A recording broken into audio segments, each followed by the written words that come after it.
Every day in the French port of Calais, thousands of travellers pass through by ferry and train on their way to and from the United Kingdom, 20 miles away across the English Channel.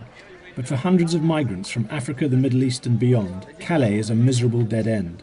For years, the French authorities have struggled to cope with a steady stream of people trying to reach England. But an increasingly tough immigration policy by the UK and growing conflicts in Africa and the Middle East have made the situation more difficult. The result is a growing backlog of migrants scratching out an existence in Calais as they desperately try to smuggle a ride across the Channel. Ali from Afghanistan is one of 30 migrants who have recently been on hunger strike in protest at the conditions they are forced to live in while they try to reach the UK. Now I don't have the life. Why I go to England? Because I don't have work. I don't have life. For me, very important first is school and house and documents. I don't need only this staying here in Calais. In May, the French authorities used bulldozers to dismantle 3 makeshift camps around the town.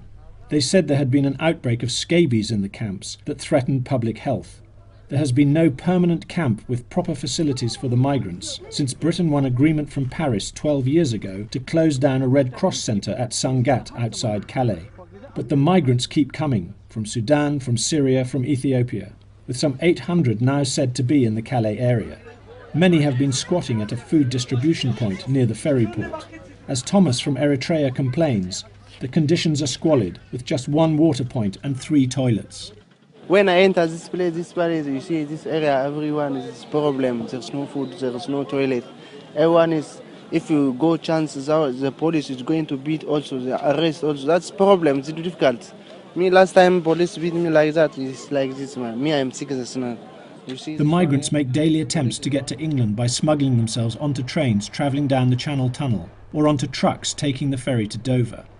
With Britain refusing to accept them, the French authorities use special sensors that can detect human breathing and heartbeats, sniffer dogs and surveillance cameras to try to intercept them. It's a dangerous game. Aid workers say 8 migrants have been killed this year trying to make the crossing. Alain Gérard, head of the Calais sous-préfecture, says the police make up to 1,400 interceptions a month. Il y a des tentatives chaque nuit, et chaque nuit ou chaque jour, on détecte des migrants dans les camions. Voilà, donc tout ce que je peux vous dire, c'est que le nombre de détections que nous avons eues, par exemple, a considérablement augmenté. The vast majority of migrants refuse to stay in France. They say they want to go to Britain because they believe they will find it easier to find work and to study there. It is a hope fueled by the people smugglers who charge the migrants large sums for the promise of a passage to England. Rayad from Darfur paid $1,000 to get to Calais via Libya and a boat across the Mediterranean. We love England, you know. Why? We want to speak English. We want to study there. Me, it's also me. I'm never studying in my country. I live in. I'm leaving the study about the schools in 2006. 2006. I'm never study.